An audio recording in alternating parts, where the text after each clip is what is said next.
everybody. My name is Maria, and today I'm going to talk about the biodiversity impacts of the National Trust, a life cycle assessment approach.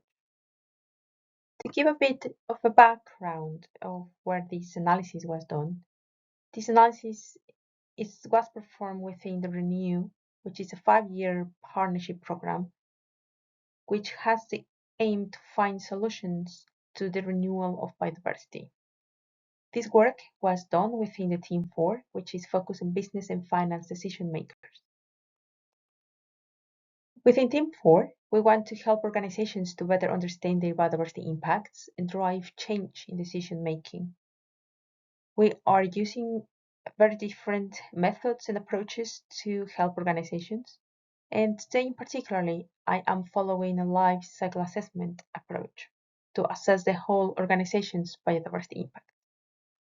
We have tested this approach into 3 case studies. The first one was the National Trust, then the NatWest Group, and then the University of Exeter. Today, I'm only going to talk about the National Trust case study. I want to talk briefly about the life cycle analysis method.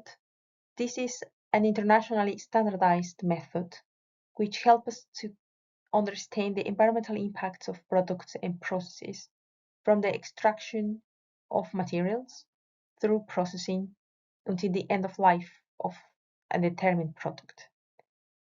This method considers the resources, all the raw materials, energy that is required for the production of a product, but also all the emissions to land, water, and air. With these 2 inputs, resources, outputs, all the waste and emissions, we build up datasets, the life cycle inventory, which it helps us to understand the impacts. Thus, our inventory analysis gets translated into impact indicators through a conversion to a specific impact indicators using characterization factors. Our impact assessment methods uses different characterization factors depending on the cause-effect chain we are studying. Thus, if we have an emission of any pollutant, this has a chemical fate at a global, continental, or regional or local scale.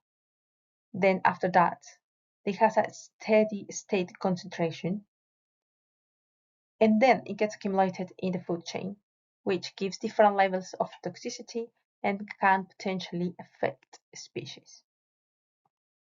At this level, at the toxicity level, we call it midpoint impacts because we can understand the potential toxicity of a specific chemical and a specific emission. After that, we use damage factors to understand the potentially affected fraction of the species, and we call it endpoint impact. To see it specifically in an example for terrestrial acidification, when we have an emission of an acidifying pollutant to air and soil, for example, sulfur and nitrogen oxides from fuel combustion, then we have a deposition of acidifying pollutant on soil, which in turn increases the hydrogen cation concentration. In the end, it will decrease the relative richness of vascular plants because of changes on the microbial and nematode communities, which affects the survival of plant species. The midpoint and endpoint impact indicators vary considerably, but they're mostly grouped into pollution, different type of pollutions, including climate change, land use, water use, ozone depletion, photochemical ozone creation, etc. These midpoint impact indicators can be grouped in 3 broad categories that we call areas of protection. These 3 areas of protection are human health, resource depletion, and ecosystem quality. In this study, we only focused on ecosystem quality. But why the National Trust?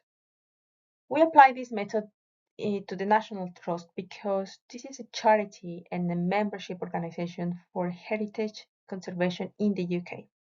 It promotes the preservation of places and land, its natural aspects, animal and plant life. However, it also has a sizable commercial arm, and it is a landlord to around 1,400 tenants. So the trust has the purpose of conservation, but also has this commercial arm, and all their activities cause impacts on the environment. So how we apply this method to the trust assessment? We use different input data. In particular, we use the GHG protocol background dataset, which is grouped into scope 1, 2, and 3. We also use the food and beverage dataset, the property report, and the waste dashboard report. We excluded investments. These datasets were then allocated into specific activities that the trust was interested in understanding better. And then we use background datasets to understand the upstream and downstream activities of our foreground information. We use Recipe 2016 as our impact assessment method to translate all our inventory into impact and use 12 impact indicators for the ecosystem quality. It is important to say that EcoInvent and the ESU World Food uses physical units data as an input, and the Exayobase uses economic data.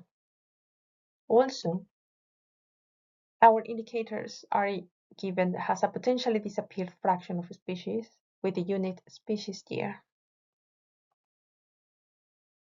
Now, how the overall impact looks like. A heat map of biodiversity impacts for 2002, which was our reference year, showed that agricultural activities, particularly tenant farms, is the activity that has the highest impact, with contribution of 85% to the overall impact. It is followed by food and beverage and by employee commuting by car.